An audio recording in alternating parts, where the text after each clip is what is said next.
नमस्कार विद्यार्थियों।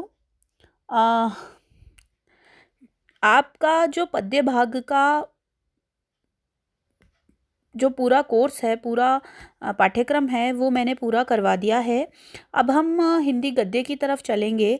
गद्य में मैं आपको 2 पाठ पहले ही करवा चुकी हूँ, जिसमें एक आचार्य रामचंद्र शुक्ल का क्रोध नामक निबंध है और मेरे राम का मुकुट भीग रहा है विद्यानिवास मिश्र का निबंध है। उनसे संबंधित मैं आपको प्रश्नोत्तर इत्यादि सब दे चुकी हूँ।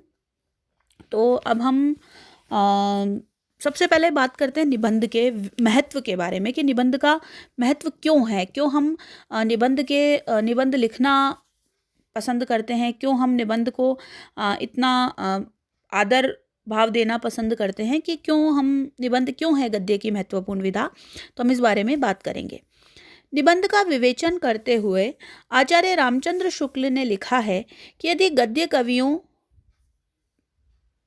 या लेखकों की कसौटी है तो निबंध गद्य की कसौटी है। बाणभट्ट ने एक सूक्ति दी थी, गद्यम कविनाम निकषम वदंती। गद्य जो है वो कवियों की कसौटी है या साहित्यकारों की कसौटी है। तो आचार्य रामचंद्र शुक्ल उसमें एक बात अपनी जोड़ते हैं कि निबंध गद्य की कसौटी है।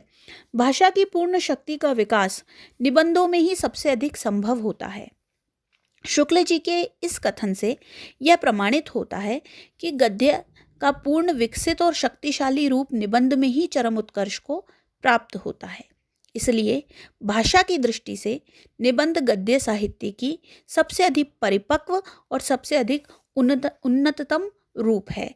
अन्य गद्य रूपों में भाषा केवल साधन न रहकर साध्य का एक अंग बन जाती है, परंतु निबंध में वह एक प्रकार से पूर्ण रूपेण साधन बनी रहती है। साधारणतः लेख और निबंध में हम बात करते हैं कि देखिए, हम जब लिखते हैं तो हम लेख भी लिखते हैं और हम जब लिखते हैं तो हम निबंध भी लिखते हैं। क्या अंतर है इसमें?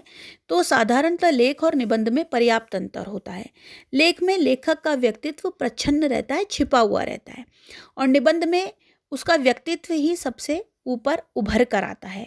यह व्यक्तित्व ही निबंध का सबसे प्रधान और महत्वशाली गुण है। केवल एक इसी गुण के द्वारा हम साधारण लेख से निबंध को अलग करने में सफल हो जाते हैं। हमारे यहाँ प्राचीन काल में बौद्धिक तथा तार्किक विषयों की विवेचना के लिए निबंध का आश्रय ग्रहण किया जाता था, किंतु उसे उस रूप में आधुनिक निबंध की परिभाषा के अंतर्गत नहीं आ पाता था। आजकल हिंदी की अनेक पत्र पत्रिकाओं में प्रकाशित विभिन्न आलोचनात्मक लेखों में बहुत कम ऐसे होते हैं जिन्हें शुद्ध निबंध माना जा सके, क्योंकि उसमें न लेखक की वैयक्तिक शैली का प्रकाशन होता है, इसमें न निबंध की लेखक की वैयक्तिक शैली का प्रकाशन होता है, न ही लेखक का व्यक्तित्व उभर पाता है, न उनमें रसात्मकता ही होती है। लेख के द्वारा हमारे ज्ञान में वृद्धि तो होती है, परंतु निबंध में ज्ञान वृद्धि के साथ साथ भावोत्तेजन उत्पन्न करने की क्षमता भी रहती है, साथ ही साथ मनोरंजन भी। लेख में ज्ञान या चिंतन का रूप शुष्क रहता है और निबंध उसके इसी रूप को तरल और संवेदनशील बना दिया जाता है। लेख वर्णित विषय के मात्र परिचय और विवेचन तक सीमित रहते हैं। उन्हें ज्ञानवर्धक तो माना जा सकता है, परंतु रसोद्रेक करने वाला नहीं। साहित्य के अन्य विधाओं में भी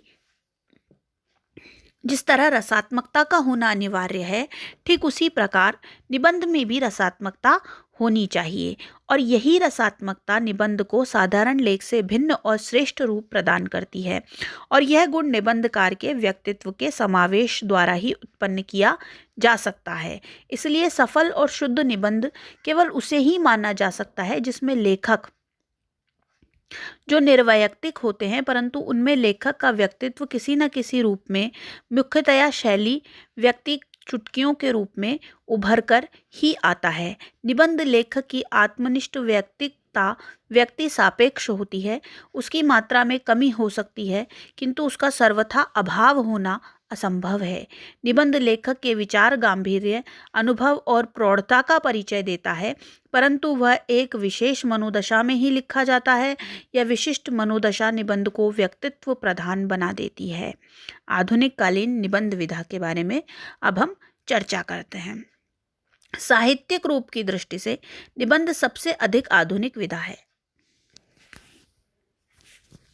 साहित्यिक रूप की दृष्टि से निबंध सबसे अधिक आधुनिक विधा है।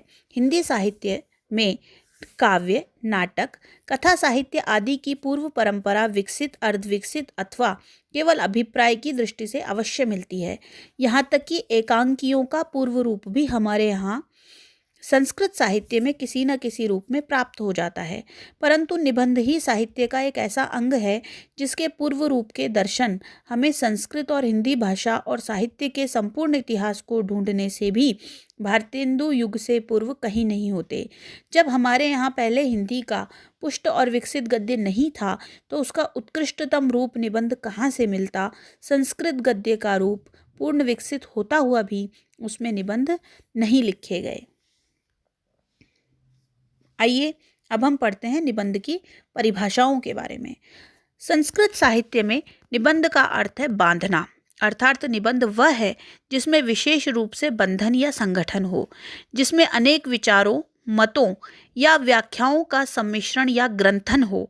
हिंदी शब्द सागर में इस शब्द का अर्थ दिया गया है, निबंध वह व्याख्या है जिसमें अनेक मतों का संग्रह हो। परंतु आज का निबंध अपने पर्यायवाची शब्द ऐसे के अर्थ में ही ग्रहण किया जाता है, जिसका अर्थ है प्रयत्न। ऐसे शब्द की उद्भावना फ्रांस के मानतेन नामक सज्जन द्वारा हुई थी, जो आधुनिक निबंध का जनक माना जाता है। उसका कहना है कि मेरी इस प्रकार की रचना साहित्य की एक विशिष्ट नूतन पद्धति के संबंध में प्रयास मात्र है। यह प्रयत्न प्रयास मात्र होने के कारण मानतेन के निबंधों में विशृंखलता मिलती है। उसमें व्यक्त विचारों में संबद्धता नहीं है, परंतु मानतेन ने निबंध की सबसे बड़ी विशेषता वैयक्तिकता को प्रधानता देकर अपने निबंध लिखे थे। उसने स्पष्ट लिखा था कि यह मेरी अपनी भावनाएं हैं, इनके द्वारा मैं किसी नवीन सत्य के अन्वेषण का दावा नहीं करता, इनके द्वारा मैं स्वयं को पाठकों की सेवा में समर्पित करता हूँ। फ्रांसीसी भाषा में इन निबंध को एसाई कहा गया है। अंग्रेजी ऐसे शब्द के इसी अनुकरण पर बना लिया गया था। आरंभ में निबंध में गंभीरता व तर्कपूर्ण विवेचन का कोई स्थान नहीं माना जाता था, क्योंकि विशृंखलता को उसका एक अनिवार्य लक्षण और गुण मान लिया गया था। इसी आधार पर प्रसिद्ध अंग्रेजी समालोचक डॉक्टर जॉनसन के शब्दों में निबंध मन की उस शिथिल तरंग का नाम है जो अनियमित और अपरिपक्व है, जिसमें क्रमबद्धता नहीं होती। यह परिभाषा निबंध के संपूर्ण महत्व को गौण बना देती है। अगर केवल क्रमबद्धता न हो तो ये माना जा सकता है कि संपूर्ण मन की शिथिलता अर्थात बुद्धि का अजीर्ण को उसमें कैसे स्वीकार किया जा सकता। एक अन्य विद्वान ने निबंध को किसी मजेदार और बहुश्रुत व्यक्ति के भोजनेतर एकांत संभाषण की संज्ञा दी है। इसी के आधार पर किसी ने निबंध को हंसी हंसी में ज्ञान का वितरण कराने वाला कह दिया था। निबंध के इस रूप की हंसी उड़ाते हुए एक विद्वान ने कहा था, निबंध लेखन कला का बहुत प्रिय साधन है, जिसमें लेखन में न प्रतिभा है न ज्ञान वृद्धि की जिज्ञासा, वही निबंध लेखन में प्रवृत्त होता है तथा विविधता और हल्की रचनाओं में आनंद लेने वाला पाठक ही उसे पढ़ता है। इस उदाहरण से निबंध के प्रति कोई अच्छी धारणा नहीं बनती, परंतु निबंध की उपरोक्त परिभाषाएं या विशेषताएं उसके आरंभिक रूप को देखकर ही निर्धारित की गई थी। एक अंग्रेजी शब्दकोश में निबंध की परिभाषा देते हुए लिखा गया था कि निबंध उसे माना जाएगा जिसमें प्रांजल और विशद शैली के माध्यम से किसी विषय का संपूर्ण प्रतिपादन एक सीमित आकार में किया गया हो। इस प्रकार यह पुराने और नवीन निबंध के रूप को भी स्पष्ट कर दिया गया है। कालांतर में निबंध का यथेष्ट विकास नहीं हुआ। उसकी संपूर्ण कविताओं को ध्यान में रखकर बाबू गुलाब राय ने उसकी निम्नलिखित परिभाषा निर्धारित की है। निबंध उस गद्य रचना को कहते हैं जिसमें सीमित आकार के भीतर किसी विषय का वर्णन या प्रतिपादन एक विशेष निजीपन, स्वच्छंदता, सौष्ठव, सजीवता तथा आवश्यक संगति और सभ्यता के साथ किया गया हो।